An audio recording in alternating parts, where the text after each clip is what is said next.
Assalamu alaikum and good evening all. I hope you are doing great. Today we'll be learning about starch. So let's get kickstart. What are we learning in this tutorial? We are going to learn about starch and some properties of it, starch types and structural details, starch digestion, what are dextrins, and iodine test for the polysaccharides. And at last, we are going to give a take-home message that is complete summary of this lecture. So stay tuned.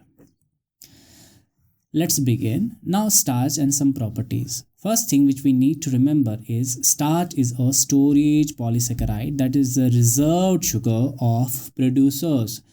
Producers यानी plants बनाते हैं तो ये इनमें reserve sugar होता है. आज तक जितने भी हमने पॉलीसेकेराइड्स डिस्कस किए they were the structural polysaccharides. Now this one is a storage polysaccharide. Now because this is the important as a dietary source for animals which take up it directly or indirectly including man. So ये बहुत ही important dietary source है जानवरों में, ठीक है, जो कि directly या इनडायरेक्टली स्टार्च पे डिपेंडेंट होते हैं. Now so these take up directly, so they are called the herbivores and we take it directly or indirectly. So its high content is present in the cereals, tubers, roots, vegetables. So they have it in high content.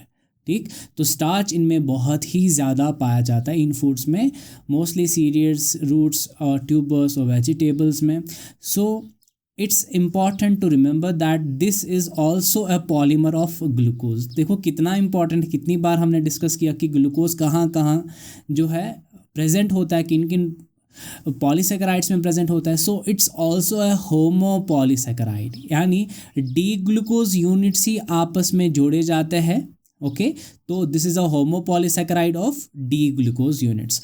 तो कैसे जोड़े जाते हैं, like we have the glucose units, alpha glucose है तो दूसरा alpha glucose आ जाएगा. So they actually they do a condensation reaction, ये वाटर बाहर निकल जाता है. So they are link together to form a homopolymer और homopolysaccharide of D glucose.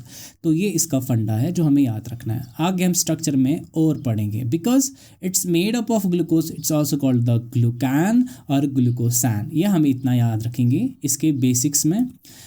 Now coming to the types, basically इसके जो है दो पॉलीसेकेराइड टाइप्स होते हैं, यानी स्टार्च के दो पॉलीसेकेराइड टाइप होते हैं. First is the amylose and second one is the amylopectin. Amylose जो है इसका 15 to 20% नेचर में यानी प्रेजेंट होता है स्टार्च में. इसका इतना कंटेंट 15 to 20% एंड 80 to 85% जो है एमाइलोपेक्टिन होता है. नाउ एमाइलोस जो है ये वाटर सॉल्युबल कंपोनेंट होता है स्टार्च का, एंड जो एमाइलोपेक्टिन है it is water insoluble component of the starch. Amylose के बारे में याद रखेंगे, दिस इज़ अनब्रांच, यानी अनब्रांच होने का मतलब हो गया इसकी लीनियर चेन होती है, ठीक है, कहीं पे ब्रांच पॉइंट्स नहीं होते. और इसमें 200 to 1000 डी ग्लूकोज यूनिट्स जोड़े जाते हैं. वाइलस जो हमारा एमाइलोपेक्टिन है देयर आर ब्रांच ऑल्सो, तो ये ब्रांच होता है, इसका मतलब हो गया इसकी लीनियर चेन के साथ साथ इसके ब्रांच पॉइंट्स भी होंगे. Now there are 1000 D glucose units, 5 to 1000 D glucose units which are linked together. Now these branch are repeated after every 20 to 30 units of sugars, यानी 20 to 30 ग्लूकोज यूनिट्स के बाद ये ब्रांच पॉइंट आ जाते हैं.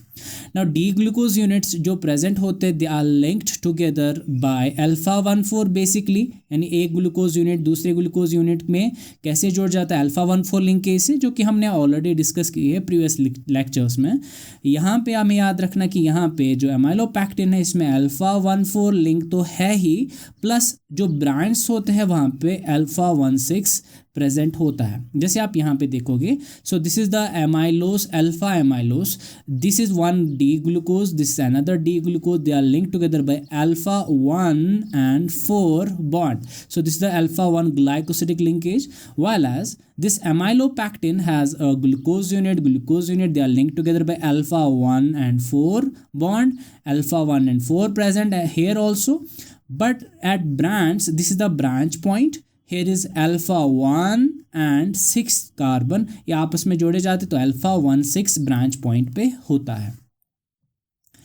Let's moving ahead. So starch digestion कैसे होता है? Starch जो है इट्स डाइजेशन इन अस और animals, it starts from the our mouth or buccal cavity. So there are the salivary gland. There are salivary gland. There are three pairs of salivary glands. There is a parotid gland which is near to air. So there is a submandibular gland which is below to our jawbone and sublingual below to our this tongue. तो ये जो है ये salivary juice बनाते हैं, वहाँ से फिर हमारे एंजाइम लाइसोजाइम्स और ये हमारा एमाइलेस भी प्रेजेंट होता है. ऑल्सो दिस एमाइलेस जो एंजाइम है जो हाइड्रोलाइज करता है स्टार्च को, this is also present in the enzyme और exocrine secretion of pancreas. Pancreas जो ग्लैंड है, जो लीफ लाइक ग्लैंड होता है बिलो द स्टमक, ये भी जो है ये एमाइलेस सेक्रीट करता है जो कॉज करता है हाइड्रोलिसिस ऑफ स्टार्च यानी break down of starch. Now जब ब्रेक डाउन होता है इट्स लिबरेटिंग डेक्स्ट्रिन्स और स्मॉल फ्रैक्शंस और small fragments of the starch and finally to maltose and to glucose. Maltose एक डाइसेक्राइड है, ग्लूकोज प्लस ग्लूकोज माल्टोस बनाता है. तो ये कहाँ पे एक्ट करता है amylase? It acts at alpha 1,4 glycosidic bond. ठीक है, ये वो वाला बॉन्ड जो हमने अपने डिस्कस किया, अभी हमने देखा, वहाँ पे एक्ट करता है और उसको ब्रेक करता है.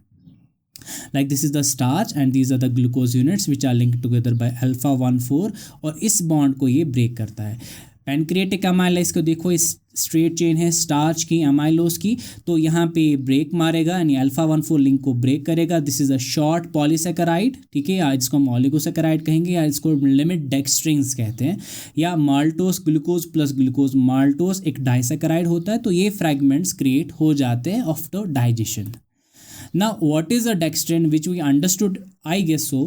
तो डेक्स्ट्रिन क्या होते हैं? They are the break down products of starch. Break down products किसके होते हैं? स्टार्च के. So digestion means by means of amylose and dilute acids. ठीक है, डाइल्यूट एसिड्स और एमाइलोस जो है, amylase actually sorry this enzyme amylase, ये कॉज कराते हैं डाइजेशन किसका? स्टार्च का. तो ये एक सीक्वेंस में होता है. ठीक है, स्टार्च, उसके बाद स्टार्च के बाद यानी डेक्स्ट्रिन्स, हमारे लिमिट डेक्स्ट्रिन्स क्रिएट होते हैं, फिर माल्टोस एक डाइसेक्राइड क्रिएट होता है, फिर लास्ट में ग्लूकोज बन जाता है, सेपरेट हो जाता है. तो एक टेस्ट है जो कि हम पॉलीसेकेराइड्स के लिए यूज़ करते हैं, जिससे हमें पता चलता है कि किसी सैम्पल में पॉलीसेकेराइड है कि नहीं है. तो that's called the iodine test. Now what it is? Iodine test is test for the polysaccharides. What we do actually in it, we take this iodine solution, iodine एक reagent हम लेते हैं, तो उसका जो हम कुछ ड्रॉप्स ऐड करते हैं, किसी आयोडीन सोल्यूशन के कुछ ड्रॉप्स यूज़ करते हैं, किसमें? अननोन सोल्यूशन में, अननोन सैंपल में. अगर हमें कोई कलर चेंज आ जाती है, अगर हम कोई कलर चेंज देखते हैं, जैसे हम स्टार्च और ग्लाइकोजन का जब हम देखेंगे, पॉलीसेकेराइड्स है ना, तो जब हम इनका देखेंगे they give the blue black complex. ठीक है, तो ये ब्लू ब्लैक कॉम्प्लेक्स जो आप यहाँ ऊपर राइट साइड में देख रहे हो, तो ब्लू ब्लैक कॉम्प्लेक्स देते हैं अपॉन द आयोडीन टेस्ट. तो ब्लू ब्लैक कलर जो हमें मिलता है, that is the positive test for presence of polysaccharides.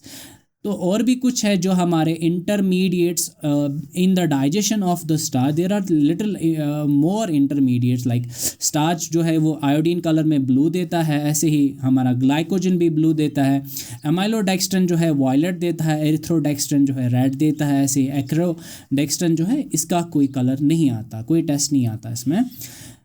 Now a take home message for this lecture will be starch जो है it's a homopolysaccharide and it's an important dietary source. जो हमें पता चला कि क्योंकि प्रोड्यूसर्स बनाते हैं, कंज्यूमर्स उसको कंज्यूम करेंगे whether directly or indirectly. So actually basically ये किसका बना होता है? ये बना होता है डी ग्लूकोज का, और ये यूनिट्स आपस में जोड़े हो जाते हैं या तो सीधे अल्फा 1,4 लिंक से, तो एमाइलोस कहलाएगा, या उसमें अल्फा 1,4 लिंक्स भी होंगे and at branch there are alpha 1,6 links also, जो कि एमाइलोपैक्टिन कहलाता है. नाउ इस हाइड्रोलिसिस, जब इसकी हाइड्रोलिसिस हो जाती है, तो ये डाइजेस्टिव एंजाइम्स जो माउथ में होते हैं एंड स्मॉल इंटेस्टाइन्स में होते हैं वो कराते हैं. जैसे हमारा कौन सा एंजाइम? एमाइलेस है जो कि इसकी डाइजेशन कराता है. Now its break down products जो है उनको हम लिमिट डेक्स्ट्रिन्स कहते हैं. और इस सीक्वेंस में इसकी ब्रेकडाउन होती है स्टार्च के dextrins and maltose and glucose at last. So this was about it. Happy learning. I hope you enjoyed this lecture. If you really enjoyed this lecture, please hit the like button, share this video with your friends, subscribe to my channel, press the bell icon for sure. Thank you so much, guys.